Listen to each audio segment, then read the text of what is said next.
Olá, sejam todos muito bem-vindos a mais um Se Liga nas Ciências da Natureza. Meu nome é Daniele Rocha e eu sou a professora de Química de vocês.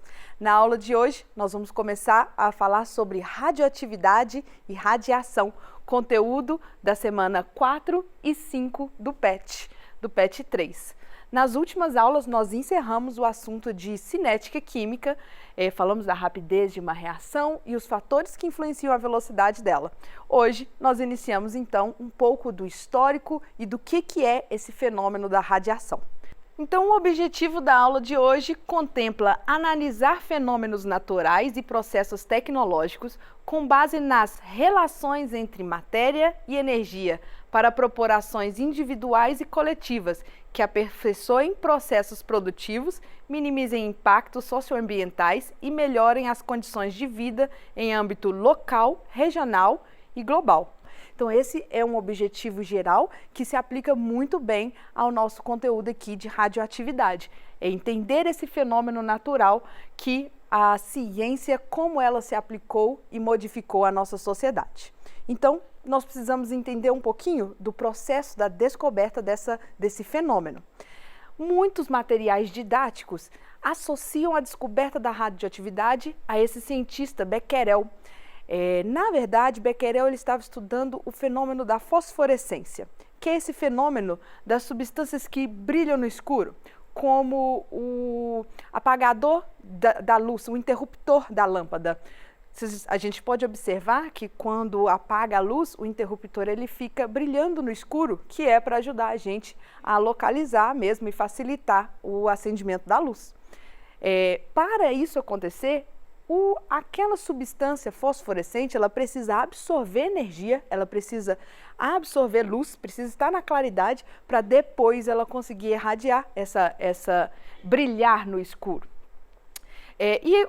Nessa época do Becquerel, os raios-x tinham acabado de ser descobertos e Becquerel queria ver se essas substâncias fosforescentes podiam ter propriedades como o raio-x de imprimir uma imagem em uma chapa fotográfica. Então ele resolveu fazer um experimento. No experimento, Becquerel pegou uma folha de papel fotográfico e colocou dentro de um envelope preto, que não passava luz nenhuma. Em cima desse papel preto, ele colocou sais de urânio. Aqui seria uma imagem desse sal de urânio, uma amostra de sal de urânio. Ele tem essa forte fosforescência. Naquela época ele acreditava. E aí ele queria, o que ele fez? Pegou esse kitzinho e botou lá no sol e deixou no sol por várias horas. Ele queria ver se a fosforescência ia ser capaz de imprimir uma imagem no papel fotográfico. Esse foi o resultado que Becquerel obteve, uma mancha com o formato certinho dos sais que ele tinha colocado ali em cima. Parecia que estava certo que o fenômeno da fosforescência estava relacionado com os raios-x. Ele escreveu a seguinte anotação: quando se revela a chapa fotográfica, surge a silhueta da substância fosforescente que aparece negra no negativo. Se for colocada uma moeda ou uma chapa metálica perfurada entre a substância fosforescente e o papel, a imagem desses objetos pode ser vista no negativo. Parecia então que tinha sido comprovado, mas ele precisava fazer mais testes. Ele pegou o kitzinho e guardou numa gaveta e deixou até o dia seguinte. Só que o dia seguinte não estava fazendo sol. E aí o que aconteceu? Ele precisou esperar vários dias até que ele pudesse executar o experimento. Aí o que aconteceu? Ele resolveu revelar o papel fotográfico depois de alguns dias que estava lá na gaveta escura. Ele achou que não ia aparecer nada ou ia aparecer alguma sombra bem fraquinha. Mas o que ele descobriu foi que a silhueta no papel, naquela gaveta escura, sem receber luz nenhuma, estava ainda mais forte do que quando ficou algumas horas no sol. Então Becquerel ficou tipo, what? Ele pensou, o que está acontecendo? Porque o sal de urânio não recebeu luz para ele estar emitindo a radiação dele. E aí ele fez mais experimentos e associou então que o sal de urânio poderia ter essa radiação inata nele. Só que aparentemente na história ele perdeu interesse por esse estudo e ficou por isso mesmo. Daí entra os trabalhos de Marie Curie e a descoberta da radioatividade. Outros cientistas já tinham associado esse fenômeno que Becquerel citou a outras substâncias. E Marie Curie, em seu trabalho de doutoramento, estava tentando estudar essa radiação que o Becquerel tinha deixado de lado. Ela descobriu então que ela pegou como exemplo uma amostra de óxido de urânio para estudar, que também emitia esse tipo de radiação.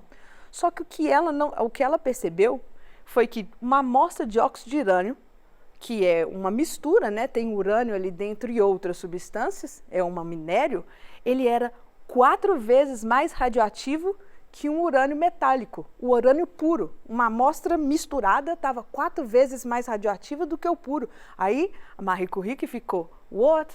O que está acontecendo aqui? Aparentemente, então, deveria ter dentro do óxido de urânio alguma outra substância que ainda não era conhecida, que fosse ainda mais radioativa do que o urânio em si. E os seus estudos, o isolamento dessa substância, ela conseguiu, depois de vários processos de separação do minério, conseguiu não a descoberta de mas de 2 novos elementos químicos, o que gerou a ela 2 prêmios Nobel, um prêmio Nobel de Física e um prêmio Nobel de Química. E ela deu nome para esse fenômeno de radioatividade, que era um fenômeno que, o que seria a radioatividade? O fenômeno que certos átomos, essa propriedade de certos átomos de emitir partículas ou radiação eletromagnética do seu núcleo instável para adquirir estabilidade. Ou seja, os núcleos que em si são instáveis, aquele núcleo ele é instável, ele emite essa radiação para ficar estável. E esse fenômeno, Marie Curie deu o nome de radioatividade. Bom, essas radiações eletromagnéticas, elas estão presentes ao nosso redor o tempo inteiro. Só que nós temos radiação ionizante e radiação não ionizante. O que é esse fenômeno da ionização? Esse fenômeno da ionização é quando a onda vai incidir e ela tem essa capacidade de tirar um elétron daquele átomo. E isso é a ionização. Então, essas radiações que são ionizantes, elas podem alterar o átomo em si. Então, podem provocar, por exemplo, o câncer, por isso ali, os raios gama, os raios X, e bem no limítrofe aqui, a radiação ultravioleta está ali entre ionizante e não ionizante. A gente sabe que exposição prolongada ao sol pode causar câncer. Outras radiações que não são ionizantes, nós temos aqui as ondas de rádio, as ondas do micro-ondas, radiação infravermelho e a onda da luz visível. Todos esses são ondas de radiação eletromagnética. Nós vamos focar o nosso estudo hoje na radiação nuclear, né? A radiação emitida por núcleos instáveis que emitem essa radiação para adquirir estabilidade. São 3 tipos: radiação alfa, radiação beta e radiação gama. A radiação alfa e beta, elas são partículas. São partículas emitidas pelo núcleo. Veja que na radiação alfa, a partícula alfa ela é composta de 2 prótons e 2 nêutrons. E veja então que se um núcleo emite uma partícula alfa, ele essencialmente está perdendo 2 prótons e 2 nêutrons. Então, a sua massa vai ser diminuída em 4, porque a gente sabe que a massa de um átomo é próton mais nêutron. Então, se ele está perdendo 4 de massa ali, e seu número atômico vai diminuir em 2, porque o número atômico está relacionado com o número de prótons no núcleo. Como o número atômico é a identidade de um elemento, esse núcleo, que era essa substância AM de massa 241, passa a ser NP de massa 237, com 2 prótons a menos do que inicialmente. Então, essa é a emissão da partícula alfa. A partícula beta, na verdade, ela é a emissão de um elétron. Porém, um fenômeno interessante acontece aqui. O elétron, quando ele é emitido, quando essa partícula beta ela é emitida, um nêutron se transforma em 3 outras subpartículas, em um próton, o elétron que é emitido e um neutrino, que é uma subpartícula que não tem massa e não tem carga. Então, acontece essa transmutação de um próton, de um nêutron, em um próton e esse elétron que está sendo emitido. Como um nêutron se transforma no próton, a massa não muda, porque aqui eu tenho 2 mais 1 é 3 a massa, 2 mais 1 é 3 a massa. Então, o próton, a massa não mudou. Porém, o número atômico muda, então o elemento muda também. Porque se um nêutron se transforma num próton, o número atômico é adicionado em 1. Antes hidrogênio passa a ser hélio, depois dessa emissão dessa partícula beta. O raio gama, a radiação gama, na verdade, ela não é uma partícula que está sendo emitida. Depois que o núcleo emite uma partícula alfa ou uma partícula beta, ele fica instável. E a radiação gama, ela é a emissão dessa onda eletromagnética para que um núcleo que acabou de emitir uma partícula beta ou gama, adquira a estabilidade. Então, veja que nessa representação, nesta ilustração, aqui o núcleo ele está instável, depois que ele emitiu essa radiação, ele adquire a estabilidade. Esses 3 tipos de radiação nuclear, eles têm perfuração diferente aqui. O raio-x e o raio gama, penetrações diferentes. O raio-x e o raio gama, eles passam de uma folha de papel, do tecido humano, mas para no concreto ou no chumbo, por exemplo. Já partículas beta conseguem atravessar o papel, mas não conseguem atravessar o tecido humano. Já as partículas alfa, elas não conseguem atravessar nem mesmo uma folha de papel. Bom, então aqui um exemplo de uma atividade 2 da semana 5 do PET. Determine o átomo resultante de cada elemento radioativo após a emissão das partículas. Formule a equação que representa a emissão radioativa. Consulte a tabela periódica sempre que necessário. Qualquer elemento que esteja emitindo uma partícula alfa, ele pode, uma partícula alfa, um elemento X, que tenha um número atômico Z e a massa A, depois que ele emite uma partícula alfa, que vamos lembrar é composta de 2 prótons e 2 nêutrons, ou seja, a massa dela é 4 e o número atômico é 2, ele forma um elemento químico diferente, que tem a sua massa subtraída de 4 e seu número atômico subtraído de 2.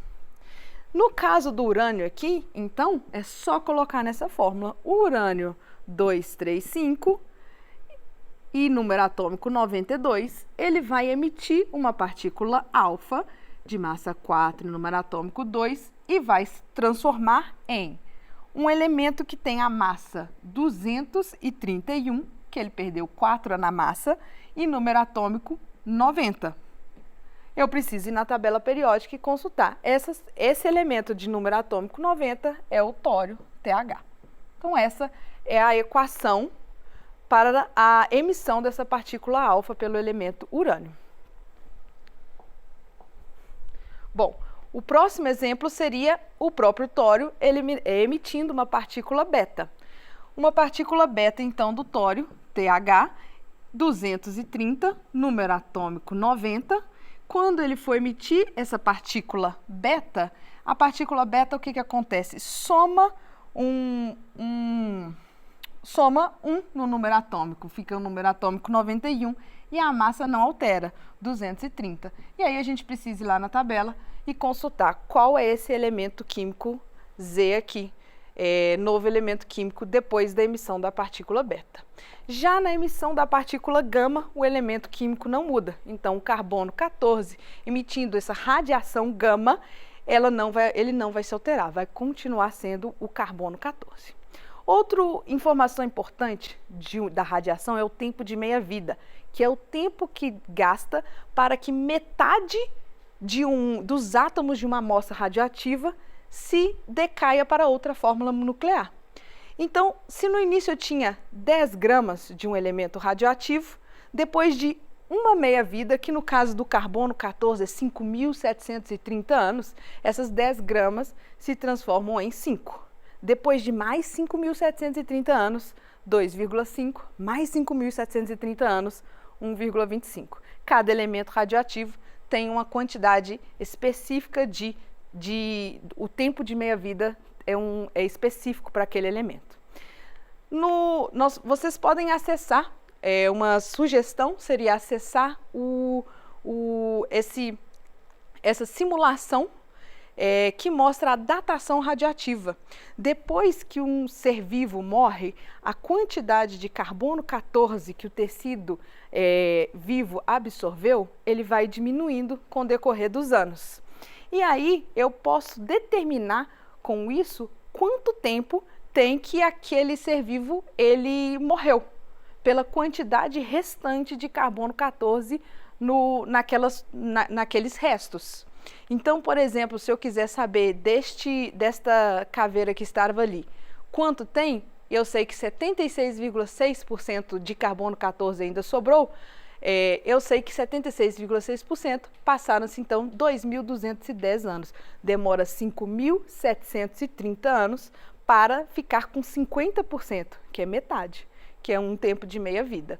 Essa sugestão fica para vocês no site do PhET. Vocês conseguem encontrar essa simulação e brincar com esse jogo da datação e tentar determinar quanto tempo tem que cada uma dessas substâncias morreram.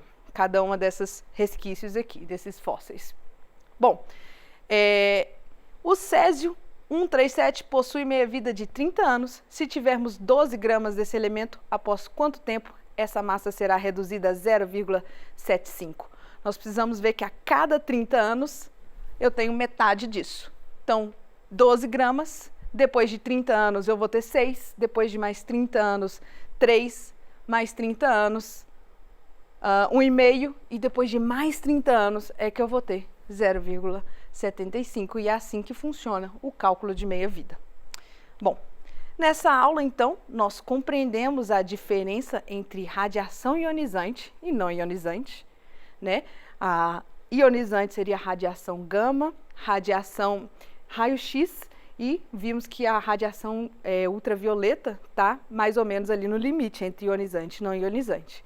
Diferentes tipos de radiação e sua característica. Estudamos o que é radiação beta, gama e alfa.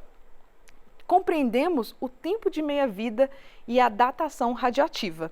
E podemos também escrever equações que representam a emissão radioativa de uma substância. Bom, com isso, nós encerramos todo o conteúdo do PhET 3.